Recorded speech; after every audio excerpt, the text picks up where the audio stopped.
مناسب نہیں، کیونکہ اس وقت میں بحیثیت فریق آ رہا ہوں، بحیثیت امیر المؤمنین نہیں۔ اللہ اکبر۔ اور جب فیصلہ کیا تو حضرت ابی بن کعب گواہ پیش نہ کر سکے۔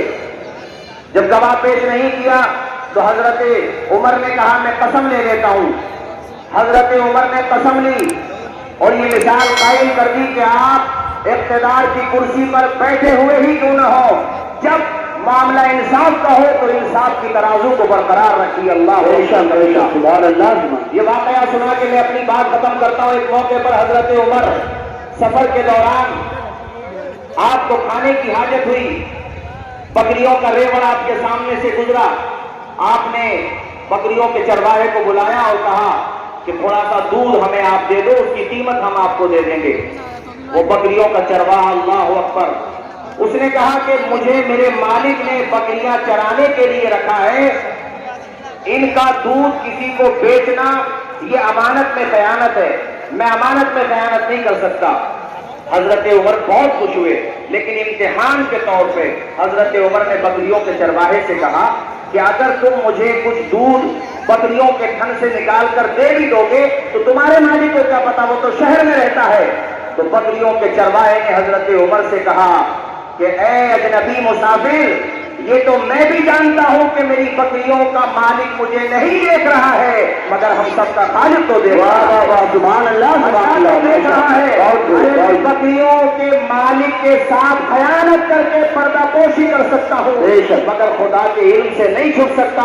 حضرت عمر نے اس کو سینے سے لگا لیا، اس کی پیشانی کو چوما اور بہت محبتوں کا اظہار فرمایا، اور آپ نے حقیقت سے پردہ اٹھاتے ہوئے کہا اے بکریوں کے چرواہے، تیرے سامنے جو کھڑا ہے وہ امیر المؤمنین ہے، خلیفۃ المسلمین ہے۔ اللہ اکبر۔ بکریوں کا چرواہا کہتا ہے آپ کا ادب، آپ کی تعظیم، آپ کا مرتبہ اپنی جگہ، مگر میں شریعت کا دامن نہیں چھوڑوں گا۔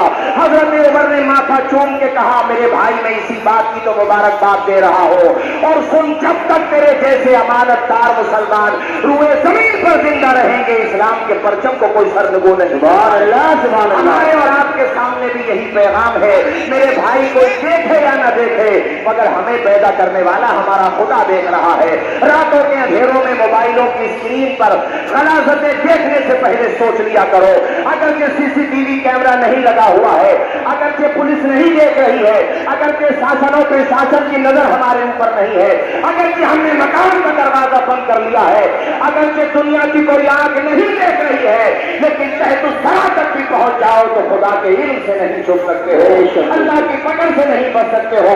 گناہ کرنے سے پہلے یاد رکھو کہ تم جو بھی گناہ کر رہے ہو وہ دفتر میں لکھا جا رہا ہے، نامہ اعمال میں لکھا جا رہا ہے، اس لیے قبر کی تیاری کرو اور یہ بات ذہن میں رکھو کہ کوئی دیکھے یا نہ دیکھے مگر ہمارا خدا ہمیں دیکھے۔ اعلیٰ حضرت عظیم البرکت مجدد دین و ملت، امام عشق محبت سیدی سرکار امام احمد رضا خان فاضل بریلوی رضی اللہ تعالی عنہ کی بارگاہ میں خراج عقیدت پیش کرنے کے لیے کھڑا ہو گیا ہوں۔ اللہ رب العزت ہم تمامی کی حاضری کو قبول فرمائے اور اعلیٰ حضرت کی روحانی فیوض و برکات سے ہمیں مالا مال فرمائے۔ میرے پیارے، ابھی میں نے خطبہ مسنونہ کے بعد جس آیت مقدسہ کی تلاوت کا شرف حاصل کیا، اللہ تبارک و تعالیٰ نے قرآن مجید میں جس طریقے سے شان محبوب کو بیان فرمایا ہے، پھر ہم اعلیٰ حضرت کا دیوان نعتیہ کلام ہدایت بخشش کا مطالعہ کرتے ہیں، تب ہمیں پتہ چلتا ہے امام عشق محبت کے اشعار میں اگر ملے گی تو پھر آپ کو قرآن مجید پر فرقان حمید کی کسی آیت کریمہ کی تفسیر نظر آئے گی۔ اگر ہم اعلیٰ حضرت عظیم البرکت کے کلام کا مطالعہ کریں گے تو پتہ چلے گا یا تو وہ کسی آیت کریمہ کی تفسیر یا پھر کسی حدیث پاک کا مفہوم ہے۔ اعلیٰ حضرت عظیم البرکت کے اس شعر سے جو میں نے آغاز سخن کے لیے ابھی خطبہ مسنونہ کے بعد آیت کریمہ پڑھی، اس کا تفسیر و ترجمہ اعلیٰ حضرت کے شعر سے مفہوم پاک سنے۔ امام احمد رضا کہتے ہیں عرش پہ تازہ چھیڑ چھاڑ، عرش پہ طرفہ دھوم دھام، کان جدھر لگائیے تیری ہی داستان ہے، میرے رضا پیارے رضا سچے رضا ہم سب کے رضا، پوری زندگی میرے نبی کا ذکر اس طریقے سے کرتے رہے، اس طریقے سے کرتے رہے کہ اعلیٰ حضرت عاشقوں کی نظر میں مقبول ہو گئے، اتنا نوازا امام احمد رضا ضرورت بن گئے. امام احمد رضا محدثین کی بھی ضرورت ہے, مفکرین کی بھی ضرورت ہے, علماء کی بھی ضرورت ہے, شعراء کی بھی ضرورت ہے, مفکرین کی بھی ضرورت ہے, شاعر و ادیب کی بھی ضرورت ہے, اور قیامت تک کے آنے والے تمام سنی مسلمانوں کی ضرورت ہے.